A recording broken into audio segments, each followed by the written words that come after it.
शांति। आज की मुरली में शिव बाबा कहते हैं, मीठे बच्चे, बाप आए हैं तुम बच्चों को शांति और सुख का वर्षा देने। तुम्हारा स्वधर्म ही शांत है, इसलिए तुम शांति के लिए भटकते नहीं हो। आज का प्रश्न है, अभी तुम बच्चे 21 जन्मों के लिए अखुट खजानों में वजन करने योग्य बनते हो। क्यों?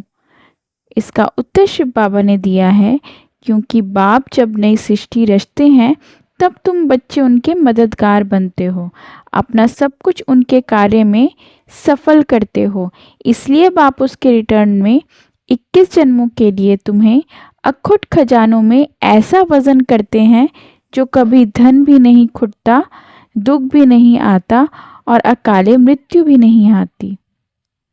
इसके आगे शिव बाबा कहते हैं, यह तो पक्का पक्का याद करो कि हम सब आत्माओं का वह बाप भी है और टीचर भी है। बाप खुद कहते हैं, मुझे अपना शरीर नहीं अपनी आत्मा समझो, और यह भी याद रखो कि मैं भी आत्मा हूँ, परंतु मुझे परमात्मा कहा जाता है। इसके आगे शिव बाबा कहते हैं, बच्चे हमेशा लकी होते हैं। बाप पैसे बच्चों को दे देते हैं तो तुम लकी सितारे ठहरे ना। शिव बाबा भी कहते हैं कि तुम मेरे से लकी हो, तुमको पढ़ाकर विश्व का मालिक बनाता हूँ। मैं थोड़े ही बनता हूँ, तुम ब्रह्मांड के भी मालिक बनते हो।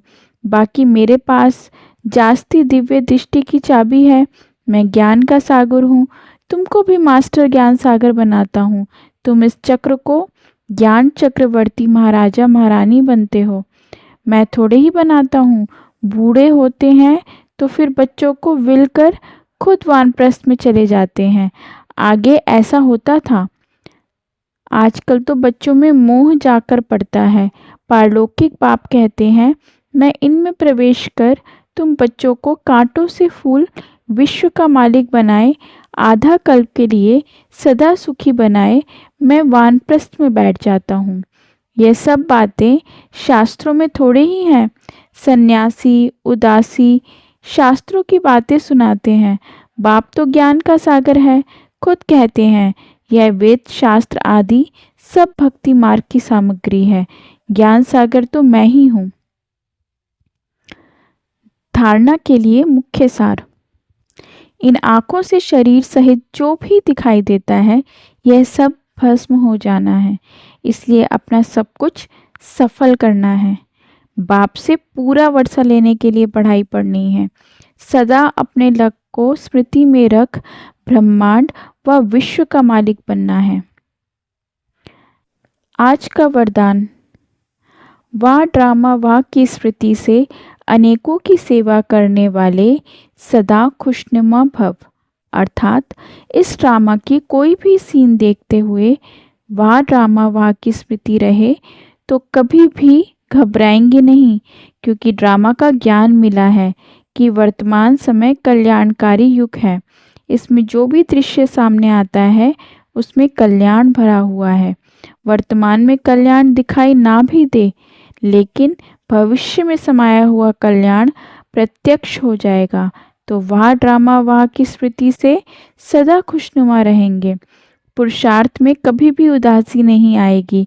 स्वतः ही आप द्वारा अनेकों की सेवा होती रहेगी। आज का स्लोगन। शांति की शक्ति ही मनसा सेवा का सहज साधन है। जहाँ शांति की शक्ति है वहाँ संतुष्टता है। अव्यक्त इशारे। अशरीरी व विदेही स्थिति का अभ्यास बढ़ाओ। अर्थात जितना अव्यक्त लाइट रूप में स्थित होंगे उतना शरीर से परे का अभ्यास होने के कारण यदि 2-4 मिनट भी अशरीरी बन जाएंगे तो मानो जैसे कि 4 घंटे का आराम कर लिया। ऐसा समय आएगा जो नींद के बजाय 4-5 मिनट अशरीरी बन जाएंगे और शरीर को आराम मिल जाएगा। लाइट स्वरूप के स्मृति को मजबूत करने से हिसाब किताब चुक्त करने में भी लाइट रूप हो जाएंगे। ओम शांति।